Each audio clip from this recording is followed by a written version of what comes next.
Bonjour Clara, Bonjour, merci d'être avec nous. merci à vous. Au sujet de Night Vision, j'aimerais savoir... alors le film commence avec une image de vidéosurveillance qui va revenir évidemment, qui est un élément central, mais qui est pas le seul élément, parce que c'est un film quand même assez composite dans sa nature. Je voulais savoir si cette mésaventure-là avait donné l'impulsion, enfin l'envie du tournage, ou si justement l'envie elle-même était un peu plus composite. Oui, c'est la découverte des images du voyeur. Même, je dirais que ça a enclenché l'idée qu'il y avait un film à faire. Et je me disais même, ah, c'est pas vraiment mon langage en tant qu'artiste plasticienne, c'est dommage. Ce film ne se fera pas parce que c'est pas mon langage. Et j'ai mis du temps à me rendre compte que je pouvais le faire si je voulais et que j'étais pas contrainte. Et du coup, voilà, ça a été un processus. Je venais de m'acheter une caméra pour filmer mes performances, mon travail plus plastique. Et du coup, j'ai commencé à amener ma caméra avec moi. Et donc, ça s'est fait un peu comme ça, en voyant les images. J'ai une fascination pour ces images. Et petit à petit, j'ai commencé à filmer mon quotidien. Et donc, ça s'est monté doucement comme ça. Ouais. Mais l'élément déclencheur était de voir les images, oui.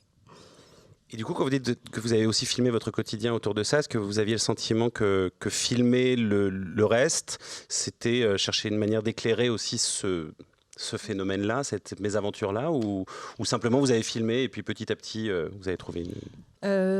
Oui, quand j'ai commencé à filmer, je sentais que j'avais envie de maîtriser un peu la situation. Comme l'a dit Catherine Bizerne tout à l'heure, c'est vrai que j'avais envie de comprendre où j'étais, qu'est-ce qui se passait. Et j'avais besoin un peu d'ancrer, me localiser.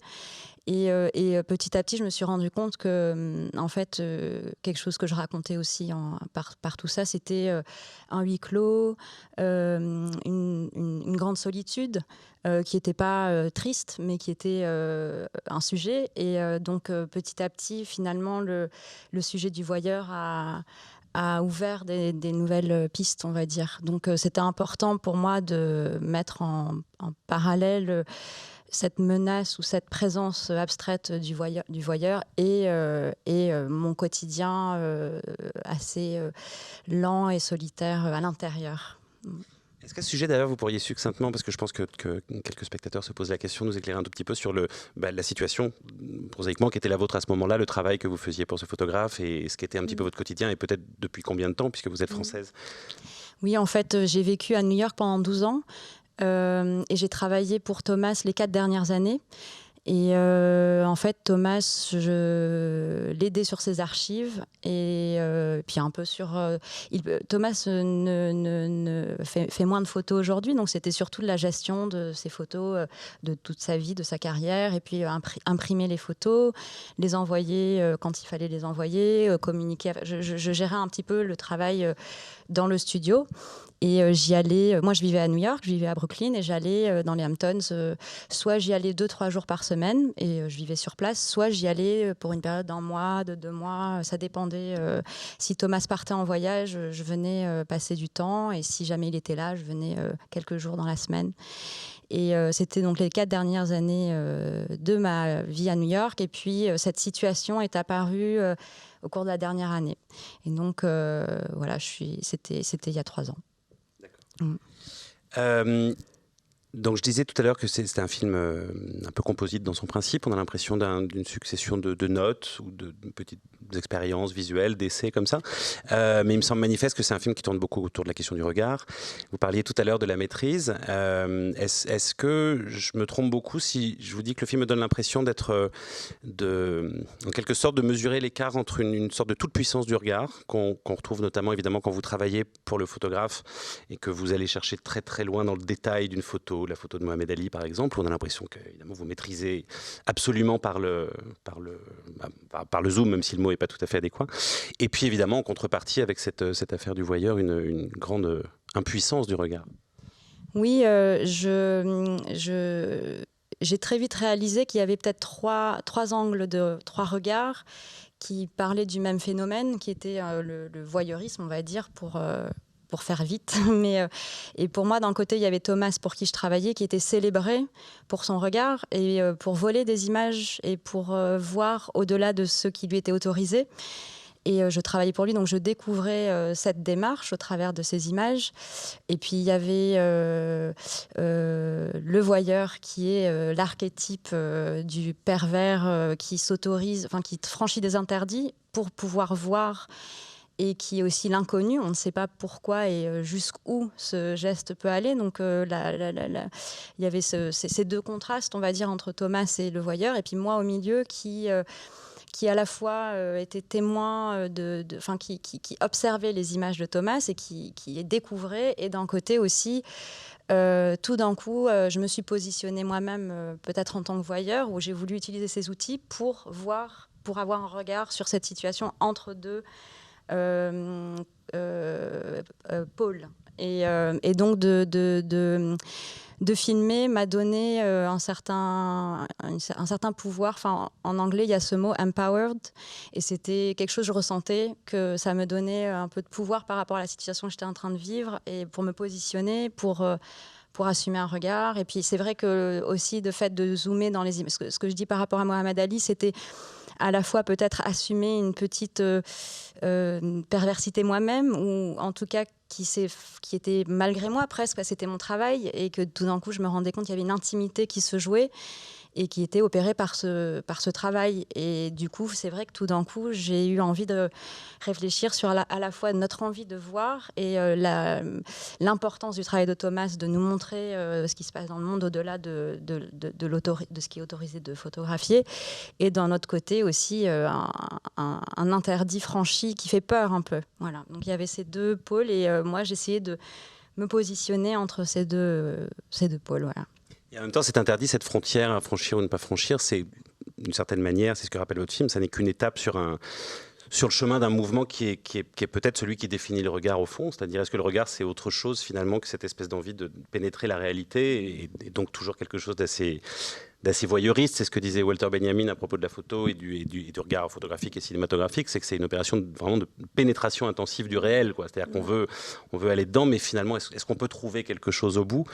Parce que quand vous filmez à votre tour à la fin, c'est là où je parlais d'impuissance aussi un petit peu, c'est que vous continuez à zoomer, et puis... Ouais. Oui, en fait, dans les images de vidéosurveillance, plus on se rapproche, et plus le personnage du voyeur devient un peu monstrueux et presque imaginaire. On voit une forme de visage, mais c'est pas son visage. Il rentre pour moi dans l'univers de l'imaginaire à ce moment-là. Donc finalement, mon regard me fait construire une image mentale ou imaginaire, et moi je pars après aussi dans mes fantasmes et dans mon imagination. Et effectivement, l'image de la fin, où finalement, j'ai pas pu me rapprocher de lui plus que ce flou qu'on perçoit, c'est le plus près que j'ai pu atteindre. Et ça m'intriguait. Enfin, je suis intéressée par l'idée que mon regard n'est pas résolu ou abouti ou accompli, qu'en fait il ouvre en fait finalement un champ d'autre chose.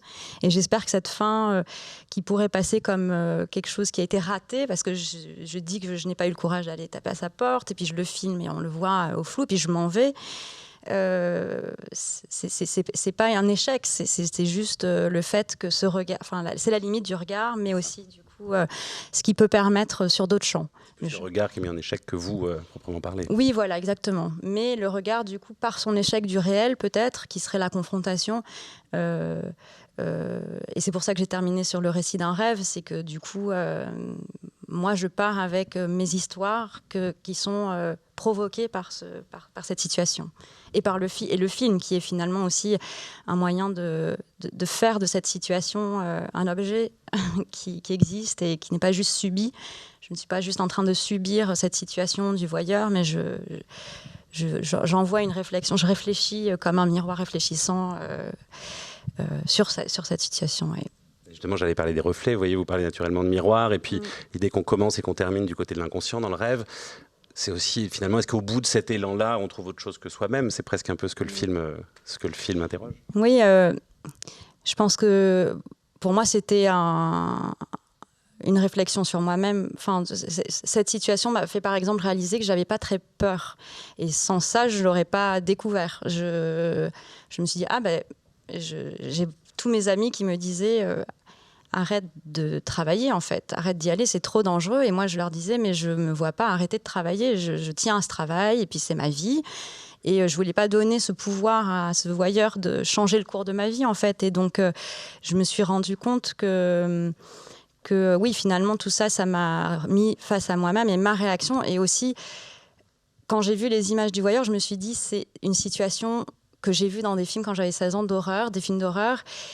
Et je me disais, mais pourtant, je ne le ressens pas du tout de la même manière. Il ne s'agit pas de la même chose. Je n'ai pas le même rapport avec cette personne ou cette présence. Et je pensais avoir construit quelque chose de par ces films d'horreur, en me disant, forcément, je devrais avoir peur, je devrais partir en courant. Tous les radars sont au rouge. Et en fait, je ne l'ai pas ressenti comme ça. Et effectivement, ça m'a fait avancer sur même mon regard, par exemple, sur cette situation en tant que femme, sous peut-être une forme d'emprise un peu discrète de ce qu'on pourrait appeler une menace ou un prédateur. Et je ne l'ai pas du tout ressenti comme ça. Et j'ai voulu explorer ça. Donc c'était une découverte pour moi sur moi-même aussi, cette expérience. Alors vous dites que vous n'aviez pas peur, mais le film lui fait peur, en revanche. Ce qui veut dire que vous vous êtes quand même posé de vraies questions de mise en scène qui relèvent de... Vous disiez tout à l'heure, c'est pas un film pour moi. En même temps, vous avez vu ces films que vous évoquiez à l'instant, ces films d'horreur, etc. Je veux savoir dans quelle mesure vous êtes posé la question comme ça, c'est-à-dire comme un cinéaste qui doit traiter un matériau qui est un matériau d'angoisse et qui doit faire peur au spectateur. Alors c'était une vraie question parce que en fait, je me suis rendu compte à un moment donné où, évidemment, il y a un moment donné où j'ai voulu construire ce film et j'ai voulu en faire un film qui serait vu. Et donc, j'en parlais autour de moi et je racontais ce qui m'était arrivé dans la vraie vie. Et les gens à qui j'en parlais étaient fascinés et passionnés et effrayés. Et je leur montrais le film qui n'était pas la version finale, qui était les étapes. Et il y avait une forme de déception parce que il n'y avait pas l'aboutissement vers c'était pas un thriller et donc il y avait une sorte de déception par rapport au récit et je me suis rendu compte que ce que je racontais, ce que j'avais vécu dans mon récit était peut-être plus et je voulais pas le rendre je voulais pas en faire un film d'horreur, je voulais rendre l'angoisse et le tangible, mais j'ai essayé de trouver un équilibre pour qu'on ressente à la fois la tension de cette présence abstraite et en même temps, je voulais faire le récit de cette situation où en fait j'ai pris le contrôle d'une certaine manière en décidant de faire un film. Je me suis intéressée je commence à regarder les images, à les analyser. J'ai essayé de trouver quelque chose qui se jouait entre la peur, l'angoisse et aussi, en fait, le voyeur, il ne faisait pas que, je ne le voyais pas que comme une menace. Je me disais, s'il faut, il est venu, ça fait 4 ans. Avant qu'il y ait des caméras de vidéosurveillance, il y avait peut-être, il venait déjà, je ne le savais pas. C'est les images qui me l'ont révélé et je ne savais pas. Et peut-être qu'il n'a pas d'autres intentions que de... Et donc, c'était difficile d'analyser la menace, c'était difficile d'analyser... et je voulais parler de ça, je voulais parler du fait que ce n'était pas un scénario classique, quelque part, où je le vivais pas comme ça. Et en même temps, ce que je trouve très beau dans le film, et justement presque par rebond, le film nous fait repenser à certains de ces films d'horreur auxquels on peut penser, c'est qu'il nous rappelle aussi que cette angoisse-là cinématographique, elle est toujours du côté d'un questionnement théorique sur le regard, finalement. Et je pense notamment à une scène qui est presque une scène comique, qui fonctionne presque un peu sur un gag, à la scène du canard. C'est-à-dire que jouer constamment sur c'est de la pure direction de spectateur, pour le coup, parce que la tension monte jusqu'à ce qu'on découvre que le chien n'aboie qu'après un canard, en définitive. C'est aussi un moment assez théorique sur cette question-là, qui fait un peu écho à, je ne sais pas si c'était l'intention, mais cette image du 11 septembre, justement, où vous soulignez bien qu'évidemment, selon l'endroit où on regarde la photo, on ne regarde pas du tout la même chose, quoi.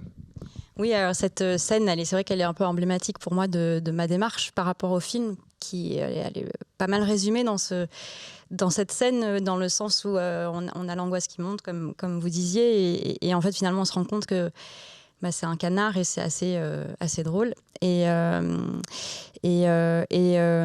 c'est vrai que je pense que j'avais envie de déjouer les attentes, voilà, cette tension qui monte, je voulais pas qu'elle aboutisse sur un plaisir de se dire ah ben oui, bien sûr, je savais qu'on était en danger, ah oui, bien sûr, ça ne pouvait que mal finir, et du coup il y a quelque chose qui reste suspendu. Et moi, je suis partie de là-bas et j'ai c'est resté suspendu, cette histoire ne s'est jamais terminée. Je ne sais pas qu'est-ce qui se passe maintenant avec cette situation continue d'exister d'une certaine manière et je voulais pas, voilà. Et du coup, c'est vrai que l'envie de déjouer des attentes à ce niveau-là, je trouvais était assez belle dans cette scène. Et puis ça, cette scène avec le canard, évidemment, j'ai pas mis en scène. Et donc, je pense que c'est aussi moi qui ai tiré des leçons de ce que je vivais, c'est-à-dire que j'ai pas écrit quelque chose, j'ai filmé ce que je vivais, et puis évidemment une scène comme ça me racontait ce que j'étais en train de vivre, se mettait en écho avec ce que j'étais en train de vivre, et ça m'a aussi orientée quelque part. Vous dites quelque chose de très beau au moment, au moment où vous travaillez sur la photo de Mohamed Ali. Vous parlez, je crois, de caresses microscopiques, c'est ça? Et il me semble là aussi que finalement tout le film, entre ce moment-là et tout ce qui se joue autour du voyeur, le film nous rappelle aussi que le regard peut être, et même peut-être complètement du côté du toucher, et que, je trouve, voilà, il me semble que le film insiste beaucoup sur cette dimension sensible là, quoi. C'est-à-dire que le regard, à la fois, c'est possiblement lointain, ça protège, et en même temps, il y a toujours quelque chose de très proche par le regard. Oui, je pense que ça, c'est aussi parce que je suis une artiste plasticienne qui s'intéresse à la sensorialité et quand je travaille pour Thomas, parce que donc je suis pas photographe et je travaillais pour un photographe et du coup je faisais des ponts, je cherchais des outils comment dire, des outils sensibles qui étaient les miens pour rejoindre son travail et c'était dans ces moments-là que ça se jouait pour moi beaucoup. Dès que je m'étais à zoomer, que ça devenait complètement abstrait et que je me disais c'est incroyable, je suis sur l'épaule de Mohamed Ali et pourtant c'est une sorte de matière granuleuse sans définition et pourtant je suis en train de faire quelque chose de très concret au niveau de l'image, de très métaphorique au niveau du fait d'être en contact d'une certaine manière avec l'icône, la personne qui se cache derrière l'icône. Et puis en même temps, je suis avec une matière pure. Et donc il y avait ces trois niveaux comme ça qui se jouaient. Et la sensorialité de la situation, je pense que elle était effectivement avec le voyeur, le fait de ne jamais être en contact avec lui. Toute la matière se jouait au travers des images de caméras de vidéosurveillance et je pense que du coup c'est ce qui a un peu aussi généré ma fascination, c'est le fait de la même manière que je travaillais sur les images de Mohamed Ali, j'ai projeté un peu cette trilogie de regards et de sensations sur les images de vidéosurveillance. Merci beaucoup. Merci.